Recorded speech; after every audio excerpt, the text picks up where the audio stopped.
Hello everyone, and this is my review for WWE NXT on May the 18th, 2016. And what can you say about this NXT? I think this show was actually pretty good to a certain extent. They were able to start up storylines. They ended a tag team in here. We'll talk about everything a little bit in here. And it seems like they're going in a different route with the NXT women's division in the terms of for the next takeover. So let's just get everything going right off the bat with the first match, with how they started the show, which was Austin Aries and his mystery tag team partner versus Blake and Murphy. And his mystery tag team partner, well, it wasn't Bobby Roode like everybody was kind of hoping. We'll probably see him somewhere down the line, somewhere else down the line. But it ended up being Shinsuke Nakamura. And this basically turned into a squash match right from the get-go here. The real aspect that they went for was more towards the end of the match, right before Nakamura went for his finishing move. Is like Austin Aries was trying to get himself in, and the tag was completely ignored by Shinsuke Nakamura. So, because he was like all hyped up after everything to hit his I can't say the name, that running knee properly at all. I'll work on that so I can actually do it. If you really want to hear it called properly, allow Corey Graves to do it for you. He goes absolutely nuts on it every single time it happens. So good stuff inside of there. And like I said, looks like a potential between something with Austin Aries and Shinsuke Nakamura happening down the road here. After the match, you had, of course, Blake and Murphy. They're getting berated by Alexa, and Alexa walks out on the both of them, and both of them kind of, like, Blake and Murphy kind of stare at each other, and then I believe Blake just leaves as well, so you're leaving a little bit of tension. They do something a little bit later on for that case to basically end it as it is, and maybe they have some other route of that they're going with it as well. We'll see where they go with everything with this. The promo from Bayley was your basic fare, what you would think from a straight babyface, but for this character that she has, like this more happy-go-lucky and upbeat and positive type person, it definitely works in that sense. So it does come off rather genuine in that sense and everything. So not bad with the promo in the side of there. Basically saying it's like, I'm going to take out Nia Jax tonight, and then I'm going to start going after Asuka, or I'm going to get my title rematch and everything like that. So afterwards, you had another promo by No Way Jose. So we've seen him over the last few weeks and everything. You haven't really seen a promo from him or heard him talk and everything. You just recognize like the energy that he brings to the arena and everything in that sense. And I'm not going to say that he would necessarily be a comedy gimmick, but he's like that energy, get the crowd pumped up style gimmick. Maybe not necessarily a top babyface or anything like that, but definitely someone that you grasp the energy that he goes for. It's not necessarily comedy based or anything in there. It's just kind of a fun time in that sense, and that's what you got off of this promo. It's like, I'm here to have fun. I'm here to give off this good positive style energy, but I'm also here to fight. In there, you got that in there.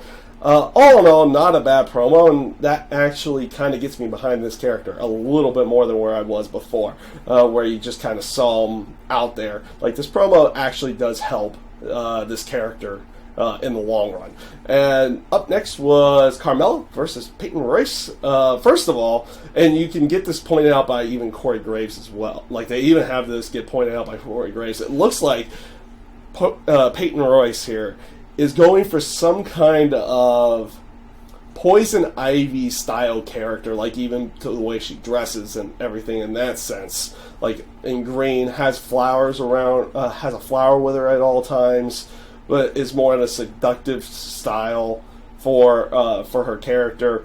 And like I said, even Corey Graves, like this almost seems like a Batman style, a Batman villain style character, and it is because it feels like a Poison Ivy style character. As for the match, not a bad match between the two of them. Carmella still has herself a nice little following, even though Enzo and Cass aren't around, so that's always good to see inside of there. Hopefully she can work well on her own without having those two around. So we'll see where everything goes on that. The match between the two of them wasn't bad. It was not a bad match. I thought it was a relatively good match between the two of them.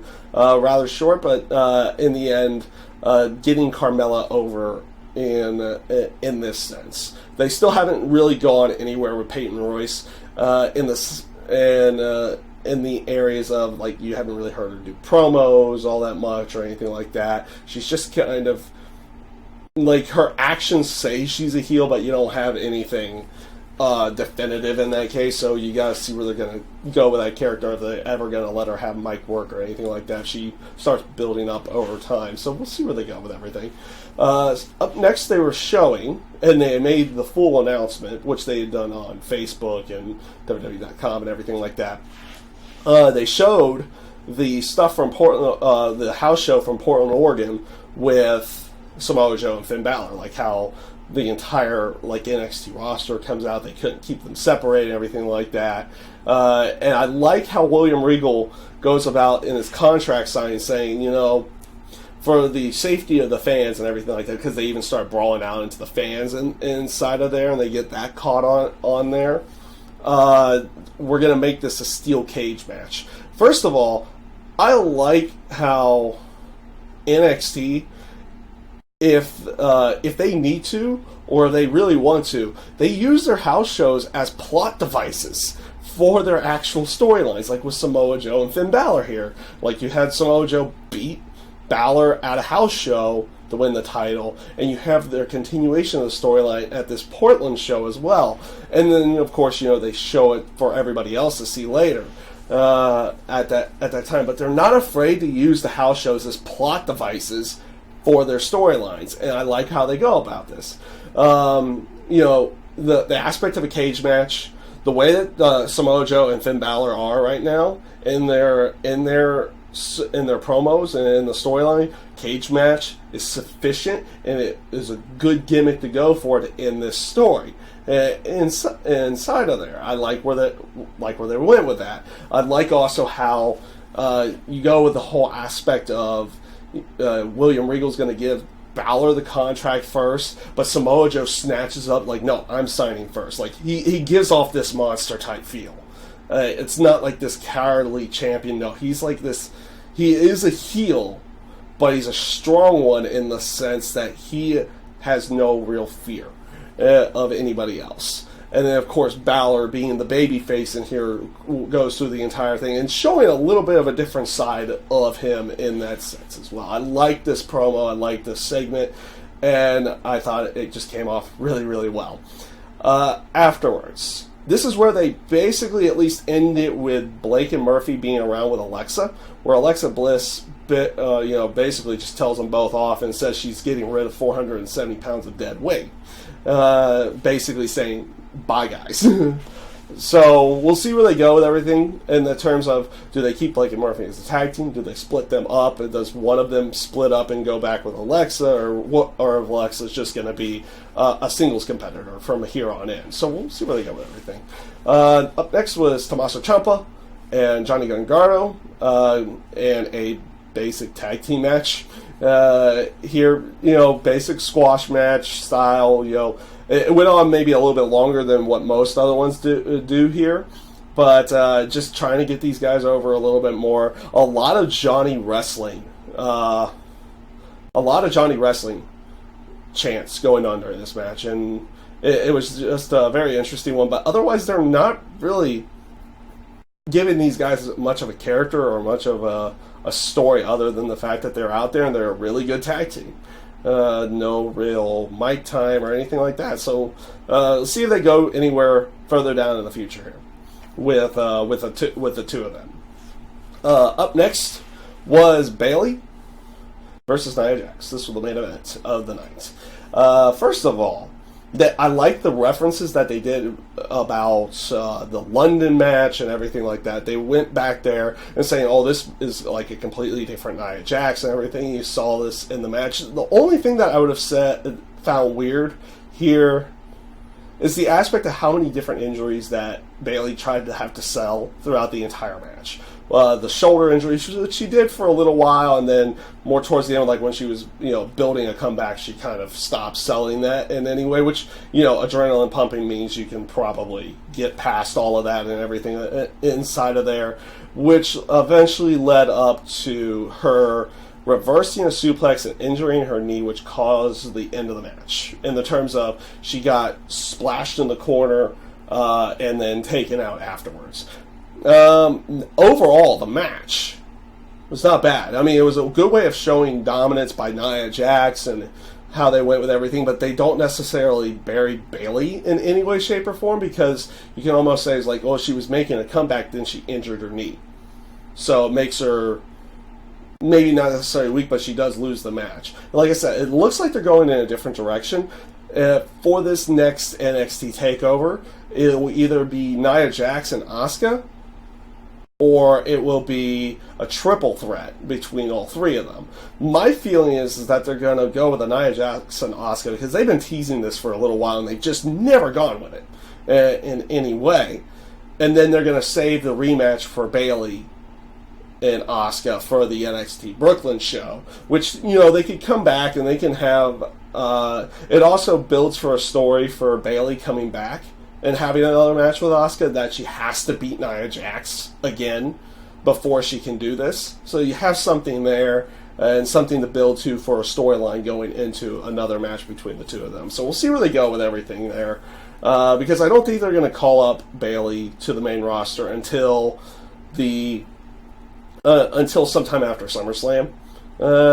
In that case, that's where most people are feeling right now, and I kind of get that feeling as well. There's just no real spot that would be in a good way of bringing up Bayley right now, in the terms of, they more likely have Sasha and Charlotte for SummerSlam inside of there, and they want to build that story.